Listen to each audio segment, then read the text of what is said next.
Oi gente, bem-vindos a mais um vídeo do Simples. E hoje a gente vai falar sobre democracia brasileira. Bora lá?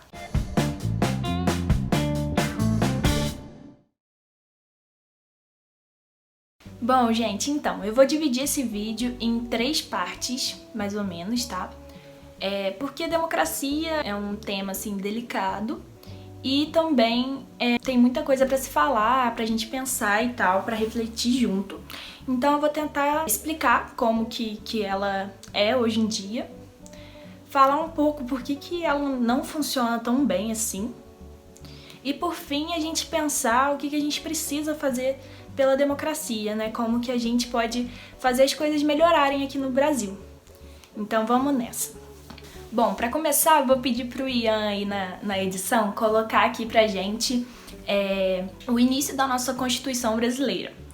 E aqui vai estar escrito, como a gente pode ver, que tem esse parágrafo único aqui, que diz assim: todo poder emana do povo, que o exerce por meio de representantes eleitos ou diretamente nos termos desta Constituição. No início da Constituição, então, a gente já tem dizendo ali que a gente vive uma democracia representativa / participativa, né, assim. E aí, o que isso significa? Que a gente vota em pessoas que vão nos representar lá. E eu vou falar mais disso pra frente do vídeo, tá bom?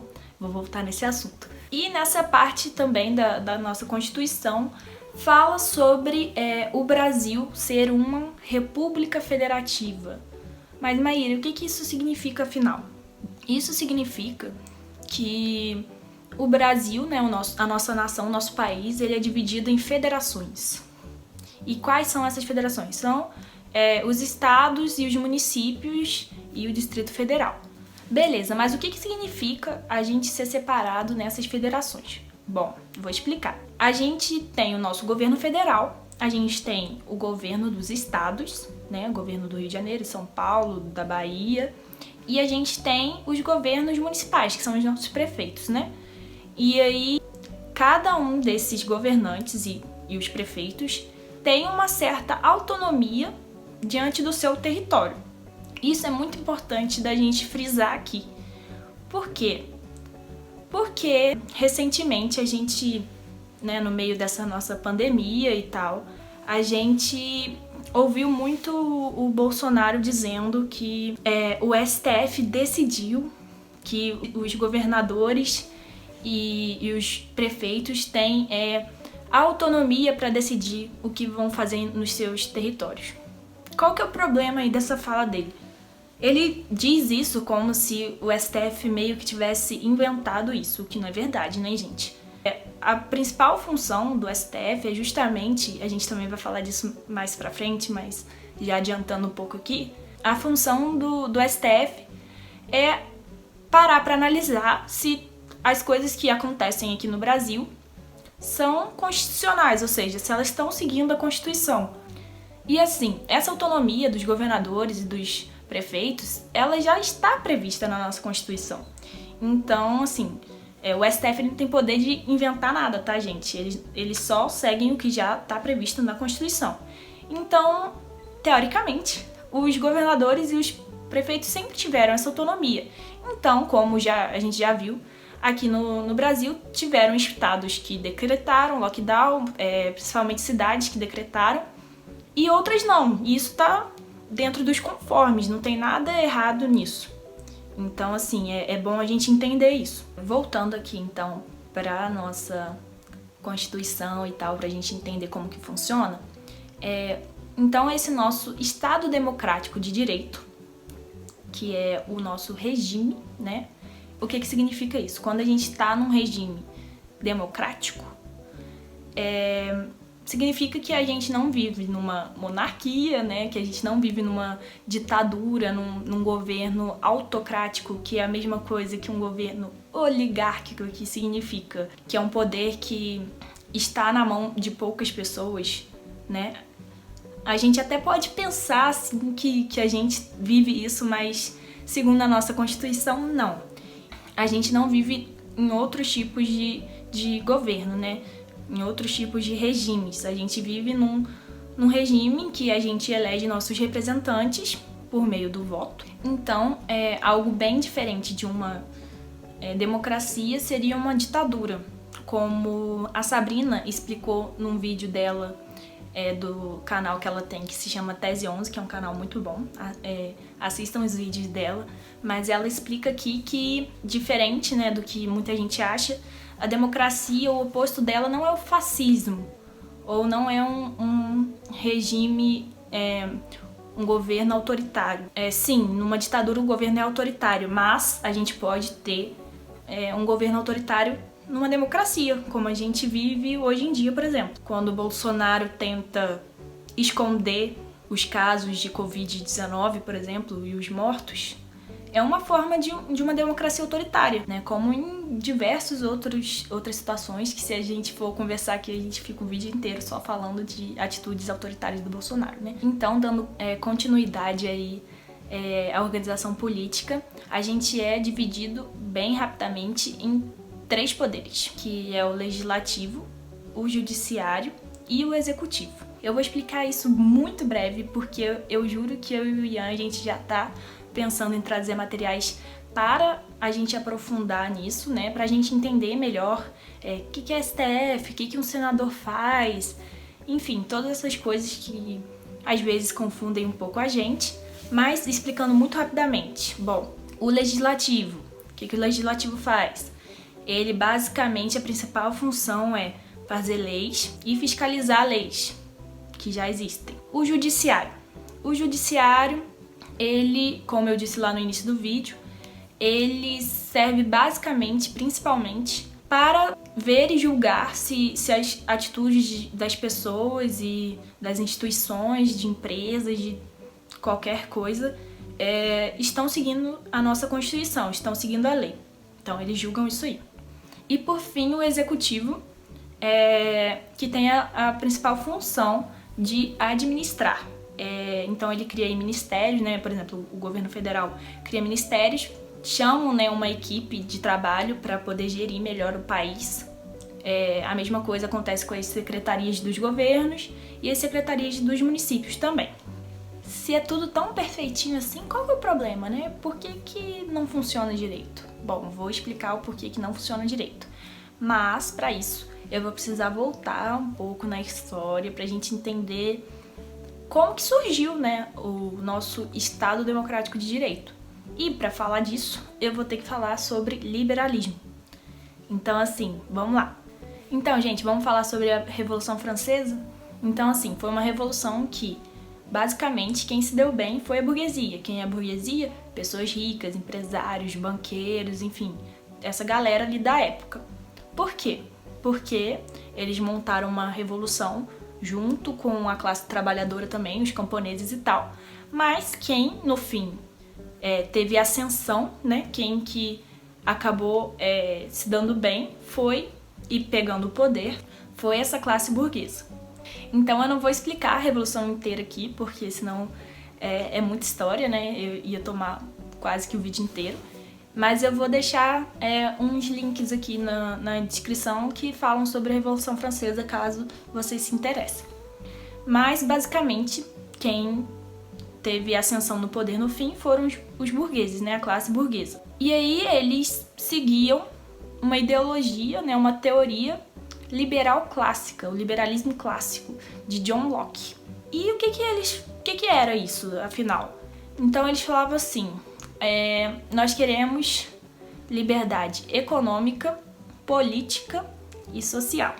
Bom, liberdade econômica. Eles queriam poder comercializar com quem eles quisessem, ao valor que eles determinassem. Política. Eles querem um Estado que não seja absolutista, que não seja um regime, né, em que o rei mande. Eles querem um novo modo de governo. E a liberdade social, que eles falavam sobre a liberdade de cada pessoa, sobre propriedade privada, sobre, enfim, muita coisa que a gente vai ver que, no fim, ficou mais ali na teoria, que na prática funcionou bem diferente. Tá, então eles determinaram assim: a gente quer um regime democrático em que há uma lei, que no nosso caso aqui no Brasil é o que a gente chama de Constituição, então que tem uma lei que serve igualmente para todas as pessoas.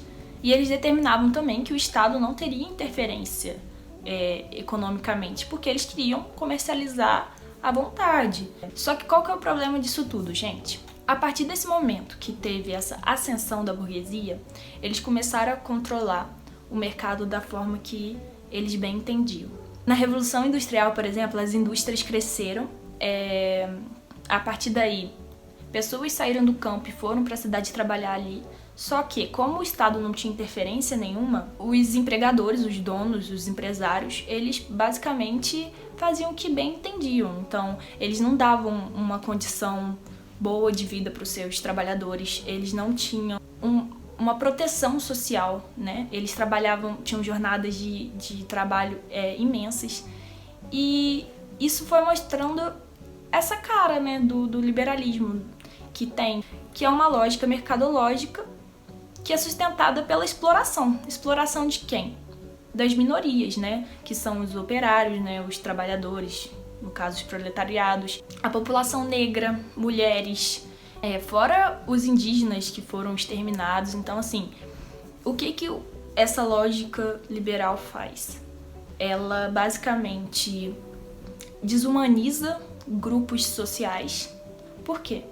Porque quando a gente desumaniza pessoas, a gente transforma elas em coisas. E coisas a gente pode explorar, né? Então, a lógica liberal, neoliberal, é basicamente desumanizar, transformar esses grupos sociais em coisas e explorar. Mas por que falar do liberalismo para a gente poder entender, então, a nossa vida de hoje? Então, a gente precisa falar do liberalismo por quê? Porque após essa ascensão da burguesia, foram eles que determinaram as nossas leis. Foram eles que disseram quais regras que a sociedade teria que seguir. E essas regras são pautadas num projeto, né, num projeto de poder que busca a permanência desse grupo dominante acima de todo mundo. E o liberalismo, como eu falei, ele é sustentado pela exploração de minorias. A gente precisa repensar esse modelo que a gente vive. A gente tem sim que lutar pela nossa democracia. A gente tem que lutar por um governo do povo. Mas a gente não pode esquecer que o governo, a forma de regime que a gente tem hoje, o Estado de hoje, não é um Estado inclusivo. Falando nisso, a gente traz aí o que é essa democracia representativa, né? Que a gente elege pessoas para nos representar. Por que ela não funciona se a gente que escolhe as pessoas? Tem um texto que eu tô lendo que se chama Representação Política, Identidade e Minorias. É de uma cientista política, professora lá nos Estados Unidos, em Chicago. É a Iris Young, em que ela tá ali para questionar também essa democracia representativa e pensar em soluções, assim, dentro dessa realidade. E ela fala que quando a gente vai eleger alguém para representar a gente não tem que pensar que a gente vai conseguir encontrar alguém que realmente fale por todas as pluralidades que existem no nosso país, porque não vai.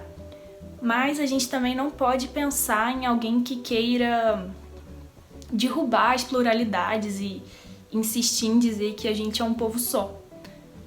Inclusive, a gente pode transportar essa ideia, né, para o nosso momento atual e lembrar um pouco sobre a fala do ministro da Educação, né, que naquela famosa reunião ministerial, que ele detesta esse termo povos indígenas. Ele odeia isso, que isso não representa o Brasil, que o Brasil é um povo só. E qual que é o problema disso? O problema é justamente esse.